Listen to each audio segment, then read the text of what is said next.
Nami.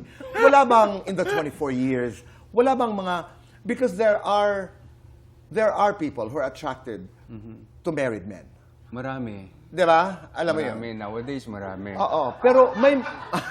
No, I'm saying by statistic. Di ba? Oo. Statistics talaga yun. Nagulat naman ako doon. May mga sumubok ba?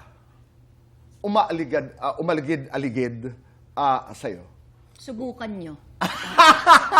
No, sometimes kasi may podcast sila ng barkada nila. Oo. And you need a point of view of a guy.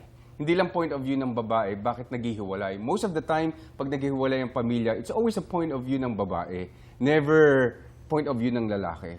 Sabi ko, i-check nyo muna kung naalagaan nyo rin yung husband nyo. Bakit tumawid? Wait, you're justifying. Wait. No. Wait lang! Okay. No, Wait I lang. beg to disagree. You are justifying. Right. Hayaan muna natin itatapos ni Zorin and then we will thank answer. you. Okay, go ahead. Thank you, Tito Boy. Okay, go. Yeah, so, yun. So, yung So, mga... tanungin nyo rin ang sarili nyo kung inaalaga nyo ang husband Correct. nyo. Okay. Otherwise, ang tukso nandyan eh. Lalo na with the social media, may mga private message yan eh. Oh, Di ba? nakakatanggap ka ng So, I'm private saying, message. walang- Yes, nakakatanggap. Wait, God. oh my gosh! Okay.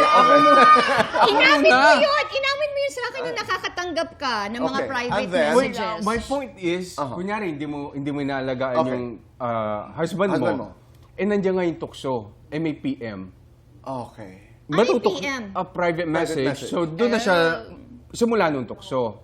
Kung naging kasi may mga moments magiging marupok ang lalaki. Naging marupo ka na ba? Naging marupok